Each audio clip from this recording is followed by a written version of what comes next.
recording just yet, so give me one tick.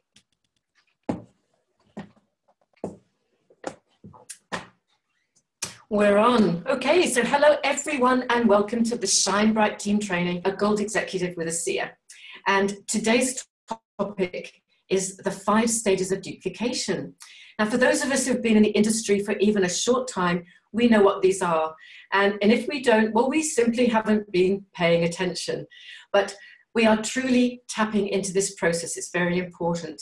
You know, even if we know it, like I feel that I do know these 5 stages, sometimes we really do need a reminder of the 5 stages. So great to have this opportunity as well with our SIA team to refresh my memory and perhaps yours. So I'm going to share my screen with some slides. It's always nice to have a few visual sorts of things. Let's get that going. Okay, so these 5 stages of duplication, they're what you and your team need to do to create massive duplication in your network marketing business. We basically follow step 1 through to 5, and then we keep repeating it. That's how it duplicates. And of course, these basic 5 points are really just the nitty-gritty of what we do. But we can make this process very difficult for ourselves and complicated, or we can just make it really simple by learning some skills from the great masters of this industry, because basically they all say the same thing, that these are indeed the 5 stages of duplication. The first one being list, invite, present, follow up, and then helping get our new people started on the products, of course, the product and or the business. So let's start then with the list. You know, people talk about your cold market, your cool markets, warm and hot markets. And, you know, it's very good to sort of keep these markets in mind, but we also need to remember that we are really always only one conversation away from bringing people into our warm or even our hot contact list. Because this business is about creating relationships, authentic, meaningful, and honest relationships. And a lot's been said about how we can make our list. So I don't really want to go in and repeat all of that. But today I'd just like to share how I create my list. Because a lot of people say we have hundreds of contacts in our phone, and it's absolutely true, we do. But if we put them into a list, what are we going to do with it? It can be a dead list if we haven't got connection and heart behind those names. You know, we can choose a few and we can start to connect, but I'm pretty sure that we're not going to be very successful or even feel very comfortable about approaching that person with the intent simply to introduce them to what we believe is very exciting. And obviously we do. SIA is the most exciting opportunity and products that we have ever known, Barry and I. But the chances are, if we just make a contact and approach them, they'll be very excited for us, but possibly not much else. So I think it's very important to collect names organically. And we can do that during the day or the week, just whilst we're doing other things. And there are days that I don't add to my list, and sometimes even weeks. But the names that do go on my list really reflect some connection that I've had with that person.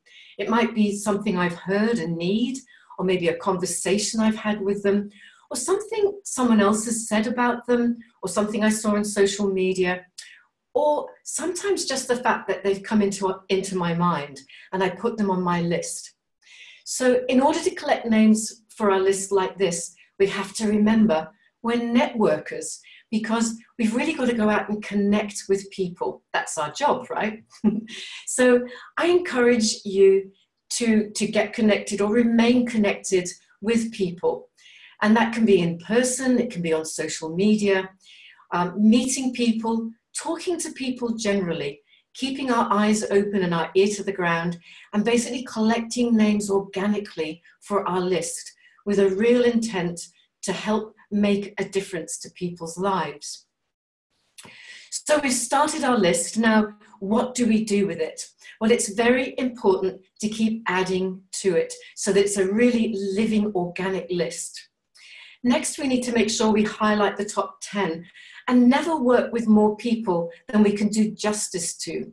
We need to make sure we've got time to follow up with these people so we serve them appropriately. Everything we do should be duplicatable. So everything we do, we're going to hope that our people in turn in our team will do the same. Every day, people we know and people we don't know cross our lives, and they're potentially people we can add to our living list. So get connected, get inviting. I'm sure we've all heard people say that they don't know anyone, that they don't go anywhere. But when you question them, they pick their kids up from school every day, they go to the gym, they talk to their neighbours over the fence. So at the core of our success is truly interaction with people. So let's go on to inviting, talking to people, being interested in them, as opposed to trying to be interesting to them, something that we learned from Clay Stevens, those of us that have done that training. So being interested in people as opposed to trying to be interesting to them by talking about ourselves. When we're talking to people, we need to be authentic. You know, humans crave interaction. Who doesn't love talking about themselves and having someone that's interested in knowing about ourselves? So talking to people, starting a conversation, not sure how to start a conversation with people, then use some questions that use that acronym FORM. It's a real old one, but it's so good. F, talk to them about their family. O stands for occupation. What do you do? What's your job? R, recreation. What do you do in your spare time? Or M, which is about money. You know what? Well, who knows? M is always a hard one, but it's surprising how often it does come up in conversations. So be ready for it. Clay Stevens' RI training teaches us the following. What do I want to know when I talk to people? Well, he says, we want to know what they want more of and what they want less of in their lives. I want to know one thing they would change about their lives if they could. So I'm not going to start with questions like, do you like sport, for example, because, you know, instead of that, obviously I'm going to get yes or no. And I'd ask instead, what kind of sports do you like? And that's what we call high-yielding questions, the who, what, where, why, when questions, that mean they're going to elicit an answer that's something more than just yes or no. You know, when we talk to people, I'm sure we all find sometimes it just doesn't go anywhere. The dots just don't join up. We don't really get to know what they want more of out of their lives and what's missing for them, or what their dreams are, or whether what we have to offer in a SEER, both in terms of health or business opportunity, could indeed be an answer to what they're seeking. But sometimes it does, and it's brilliant when it does. Clay Stevens calls these the golden nuggets, the snippets of information when people open up to us about what they want more of, and what they want less of, what they would change in their lives if they could, and what just isn't working for them. And it's so easy to feel people's pain or their joy when they start to share those things with us. So if they do give us a golden nugget and the dots connect, we need to ask them how that would feel if it was resolved. A lot of people just don't have enough money to pay off a credit card, or they just can't afford to go on that cruise, or they want to support an overseas charity or mission. So how would that feel if they could actually achieve those things? That's what Clay Stevens talks about, tapping into the limbic sense. It's the smell, it's the taste, it's the touch of that goal, not just the sort of the head knowing about it. So we connect the dots or the information they've given us to see if the ASEA products or the business could be a match for them.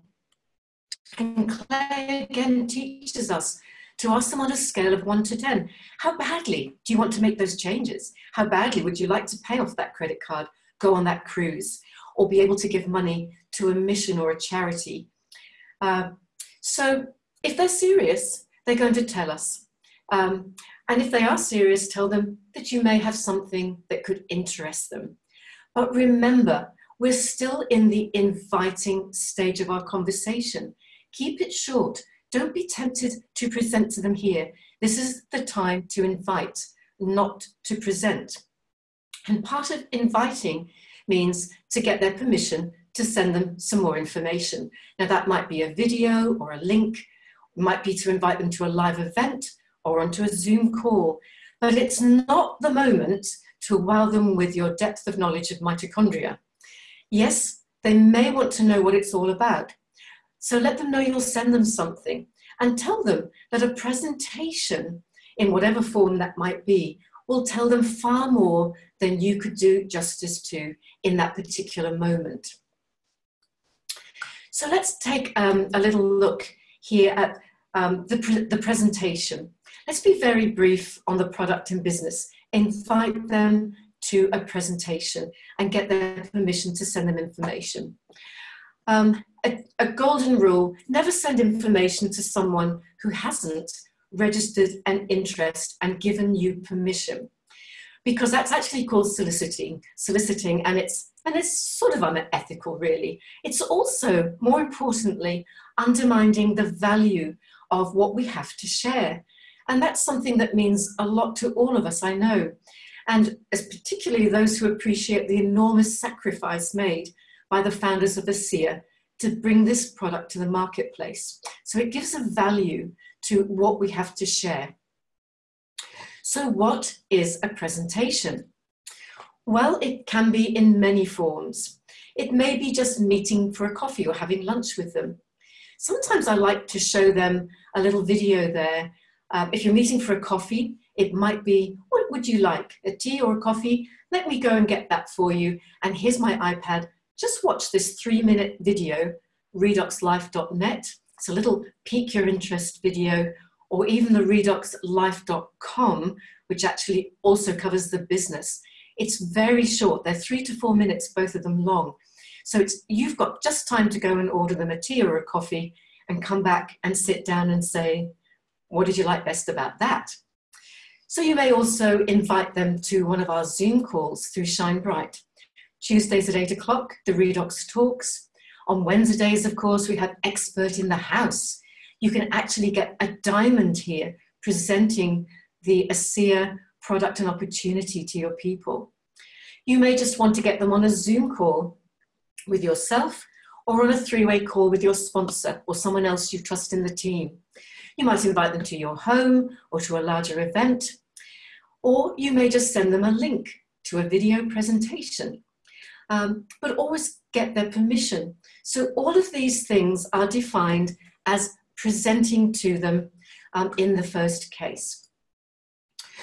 So how many times do we hear that the fortune is in the follow-up? In the 3 years that Barry and I have been working with ASEA, we know that's for true. Follow up, follow up, follow up.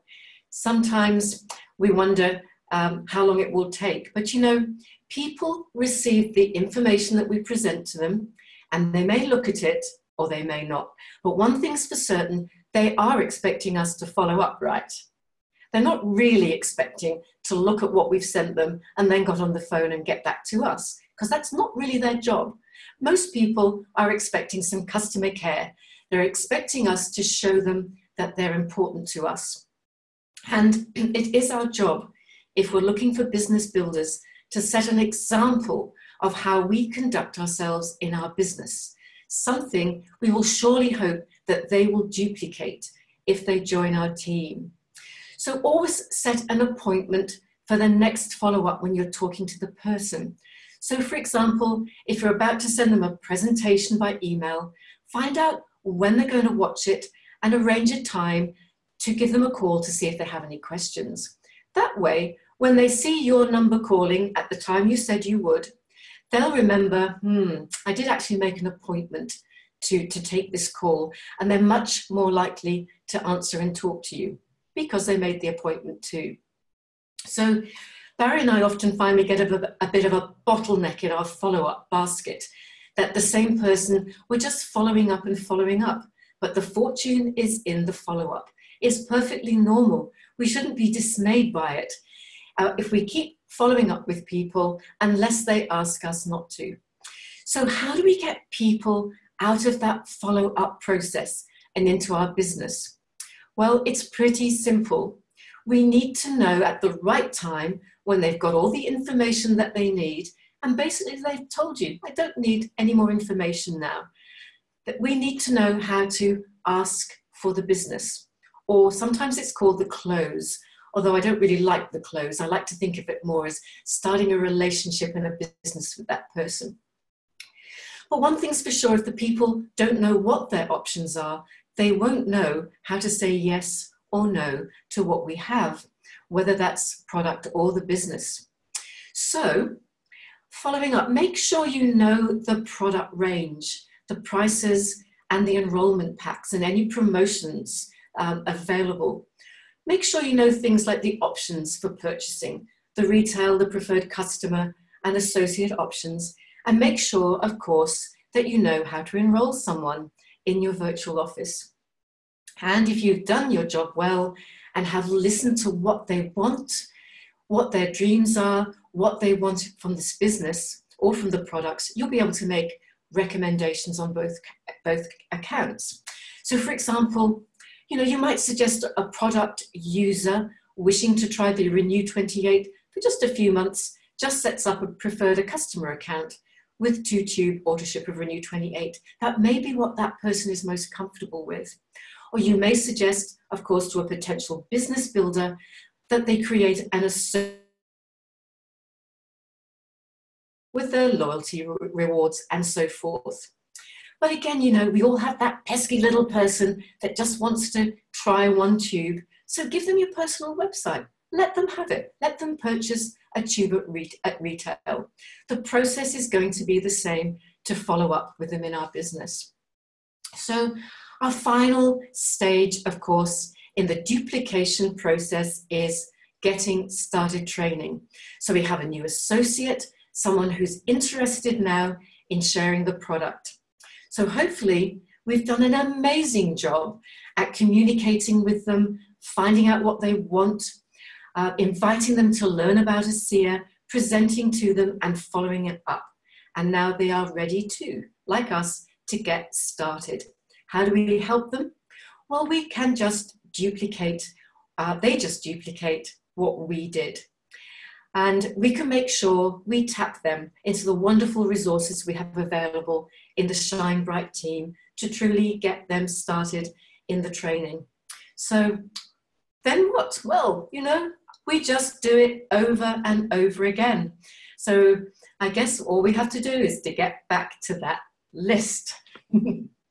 So I'm going to stop sharing. And if you have got any questions, comments, queries, do please unmute yourself and do share it with us all, please.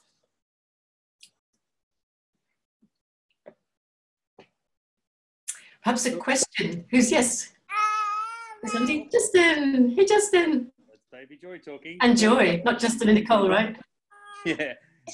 Thought it might be worth mentioning about the Getting Started training in Genie, which we all have access to under the Shine Bright team. There's a bunch of training there and a new associate checklist. Absolutely. So definitely for another training, getting into that Getting Started training. And of course, if you keep coming to team training at 7 o'clock, all those things will be covered in due course. A few little messages here in the chat box. Let's just take a really quick look to see if there's anything there. Diamond in the House, thank you, Margot, is now on at 6 and 8. That's correct. On Wednesdays, there's not a 5 o'clock one, so thank you for that. And fantastic, thanks, Jules. Great reminders. It is a great reminder, isn't it? We all know this stuff, but it is good to have a reminder of what those stages are. So who would like to share what they think, just very briefly before we finish? What is your strength in those 5 areas, and who thinks perhaps they've got things that they could improve on? For me, I'll share. I think it was definitely the follow-up is the biggest challenge for me. But who thinks they've got a strength that they could share, and which of those do you think is one of the hardest for you?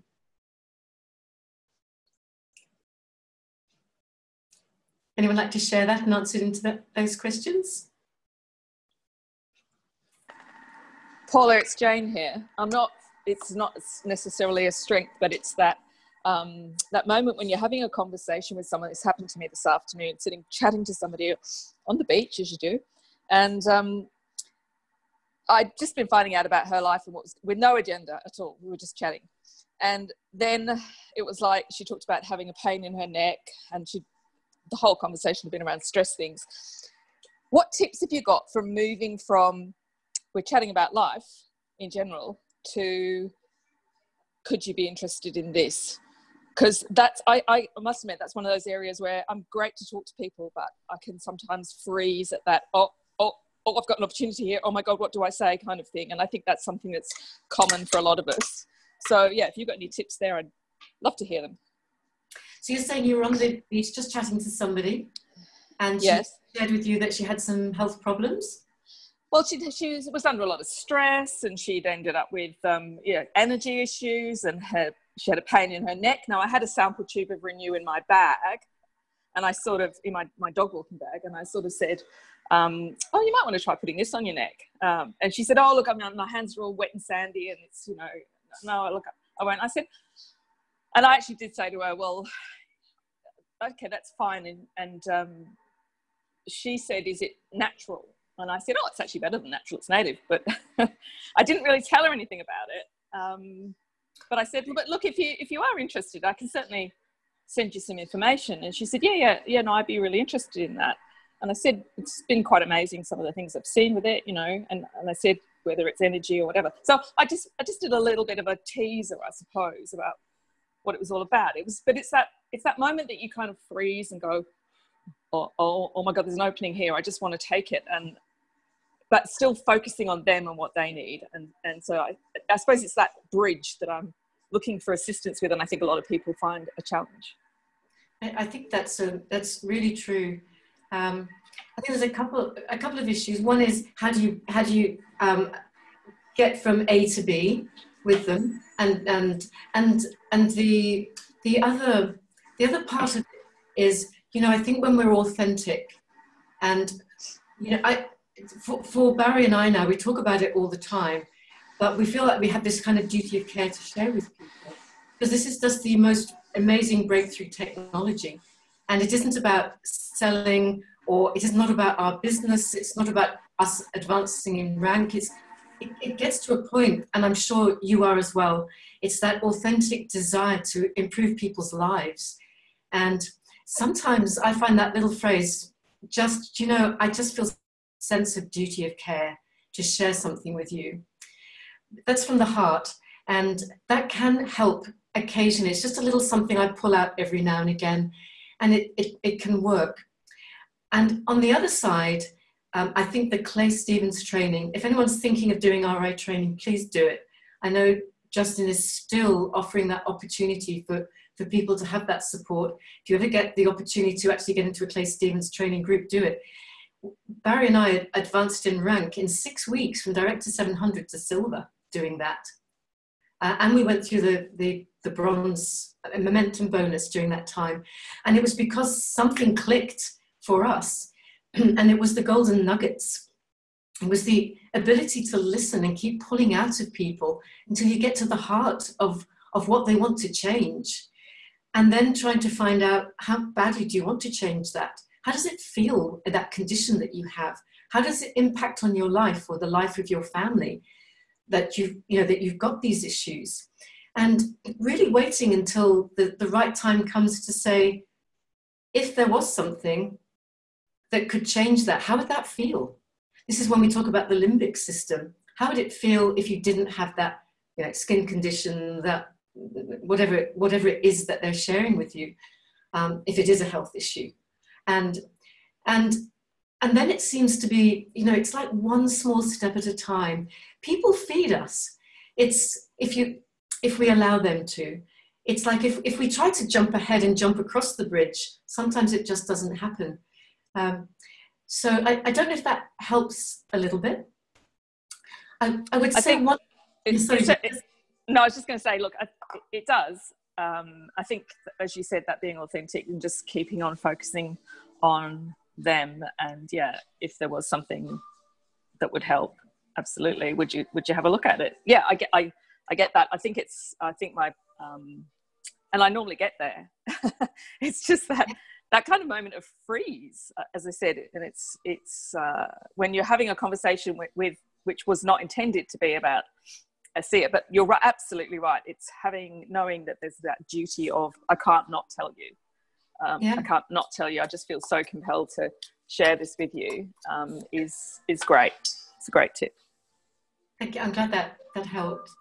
And then releasing. I think it's really important not to be at all involved in what their response is, because for us it really is just about educating. And if they agree to sending them some information and supporting them in finding the information that they need in order to make a valued judgment and a valued choice. And it really doesn't matter, you know, if we get involved in it. And in the early days of our business, sometimes, you know, we've only got 2 people on our list, and it's really important to us, but that includes us. We have to take us out of it. So well done. You sound as though you're doing a wonderful job. So we might have time for just one more comment, question before we finish, because I know we have to get off this call to prepare for Redox Talks. Paula, may I speak? I've really valued the stats that Clay has given us on follow-up. How many people in the industry don't follow up very often, because that has been a strong point of mine. Because I'm a bit, some people call me fox terrier. I sink my teeth into something and I won't let go. And that's actually helped 2 people in our lives just in the last month. One very sick man who's been needing this. It was November 12 months ago that I first talked to him about Renew 28. And it was during one of the expert in the house, I saw his little Skype button come up from the bottom of the screen, and he says, I really think I need to start your stuff. And then only this morning I enrolled a workmate who I've been talking again similarly to her for well over a year. And just drip feeding them, just keeping on informing them, asking them how they are, and not making every conversation we have about a seer. I've been very careful not to mention it a lot of times, and then listen out, as you're saying. So important to learn to listen. We all love to talk. We even love to talk, and that's the biggest lesson we have to learn, is just to zip our lips and take in what they're saying. But I've really valued, and I'm glad I've been patient, because these people really need this stuff. And one of them is probably going to share a lot too. Well done. I think if you're feeling confident in the follow-up, that's a really great skill. How do you remember? How do you remember the people that you've got to follow up? Do you have a system? I certainly have a system. I'm actually trying to utilise the Genie system, but Genie's got so much backlog in it that I've got to clear her out and start again. But I do have a little spreadsheet, and actually we're doing Clay's training at the moment, and because we have to give our numbers to him every week as homework, I'm actually using Clay's little sheet, and it's helping me this week with the follow-ups that I'm doing. For instance, I just spoke to my cousin on Messenger, and he was a doctor with the World Health Organization for many years, and he's now retired. And I wanted him to listen to Dr. Rob Ward's presentation for health professionals a few weeks ago, and I wasn't good with that follow-up. I sent him the link, and I will find out tomorrow whether he was able to watch it, and I'll start the process with him. But we've got a good relationship, and what we've learned is, this isn't answering your question about how I record them, but you know, the relationship is the first and foremost. I'm not going to sacrifice that for anything, which means if it takes me longer to have these people engaged, well, so be it. Others are a bit quicker.